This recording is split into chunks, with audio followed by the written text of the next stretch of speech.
"We are a long way from hamburgers."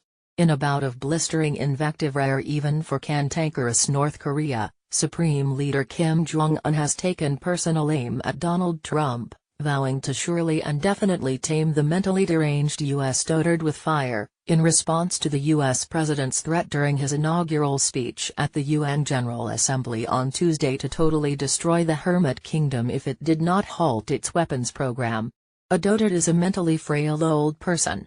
Kim's tirade came just as Trump signed a new executive order ramping up sanctions against the secretive regime, authorizing the U.S. Treasury to target firms and financial institutions conducting business there.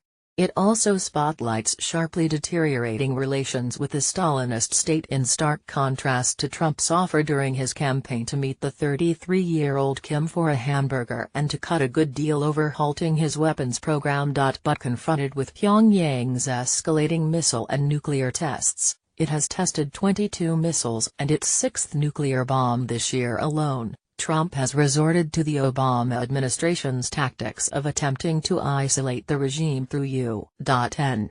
sanctions.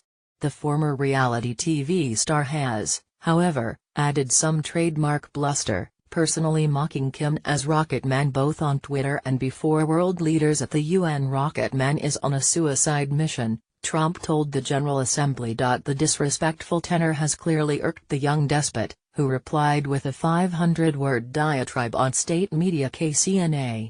Analysts say the unprecedentedly fiery exchanges makes a devastating miscalculation much more likely. Trump is unfit to hold the prerogative of supreme command of a country, and he is surely a rogue and a gangster fond of playing with fire, rather than a politician, said Kim. Far from making any remarks of any persuasive power that can be viewed to be helpful in diffusing tension, he made unprecedented rude nonsense no one has ever heard from any of his predecessors.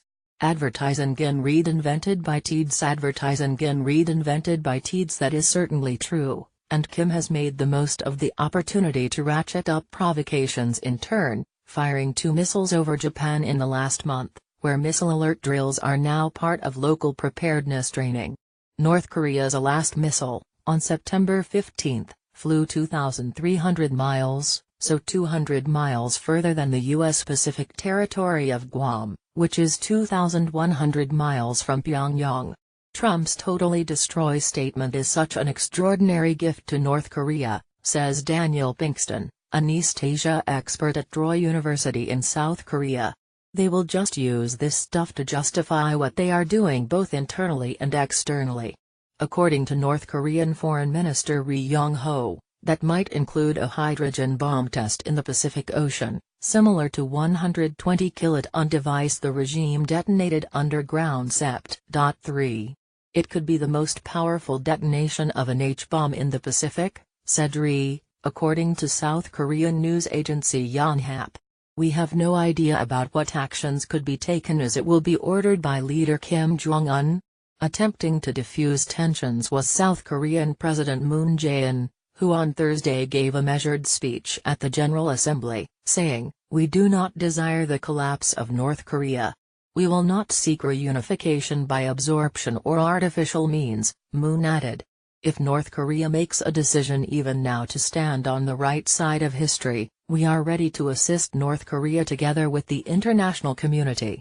On Thursday, Moon's government approved an $8 million humanitarian aid package to North Korea, mostly medical supplies for pregnant women and children. It's the first South Korean aid heading north for almost 2 years, though stands to upset Washington's attempts to isolate the regime. Read more. The Negotiator, Times exclusive interview with Moon Jae-in. Moon, the son of refugees from the north, was elected to the Blue House on promises to restart measured engagement with the Kim regime, though Pyongyang's escalating tests have seen those efforts stillborn.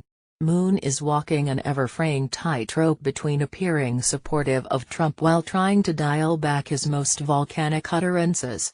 Moon's office even issued a statement in support of Trump's totally destroy threat, despite prevailing opinion being highly critical. Moon is doing what he needs to do, says Pinkston. Heads of state realize that establishing and maintaining close personal relationships with Trump is beneficial to their bilateral relationships. Trump has this desire to be praised. Trump also said Thursday that Beijing has agreed that China's central bank would instruct all Chinese banks not to do business with North Korea.